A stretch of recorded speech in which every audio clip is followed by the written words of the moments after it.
Инспекциите на Министерството за труд и социјала веќе утврдиле неправилности во работата на Центарот за социјални работи Скопје, а инспектори повторно го чешлаат и случајот од 19 јануари годинава на дигестивната клиника, каде според наводите Стојанче Јовановски ја турнал сега починатата Ивана Поскали при што таа изгубила свест. За случајот во првата инспекција не бил пронајден записник, а инспекторите од Министерството повторно ќе истражуваат. Министерот Лимани за Канал 5 вели дека секој евентуално пропуштање, непостапување или непочитување на законските обврски мора целосно да се утврди и адресира. За жал, вели, казните кои според закон може Министерството да ги изрече се од 50 до 100 евра и дека секојдневно се работи за промена на законот за поригорозни казни, оти како општество на граѓаните им должиме правда, сигурност и поддршка, вели Лимани.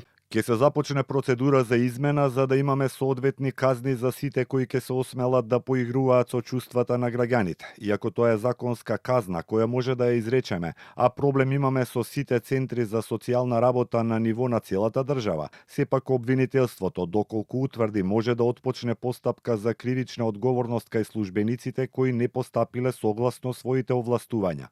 Во овие моменти секој вработен и социјален администратор треба да се замисли какво ќе беше чувството мајката и ќерката да беа дел од нивното семејство, а пропустот да беше нивни. Изразуваме сочувство за изгубените животи.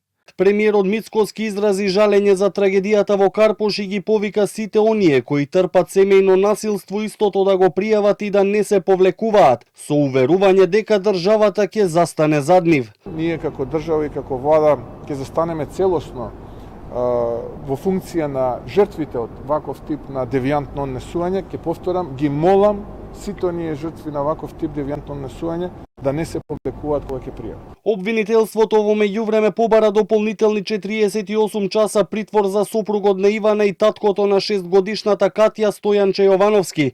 Се вештачат телефони и се прибираат видеозаписи, како и документација за претходни поплаки и пријави за семејно насилство. Се постапува по издадените наредби за вештачење на 3 мобилни телефони и на други предмети. Се обезбедуваат и анализираат видеозаписи од повеќе критични локации, а се обезбедува и целокупната документација за претходни поплаки и пријави за семејно насилство, кои се однесуваат на осомничениот и починатата жена.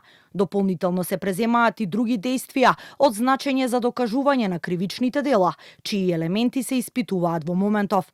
Велат од ОЈО Скопје, гласот го дигна и невладините организации кои бараат системот конечно да воспостави соодветни услови за заштита на жртвите од семејно насилство.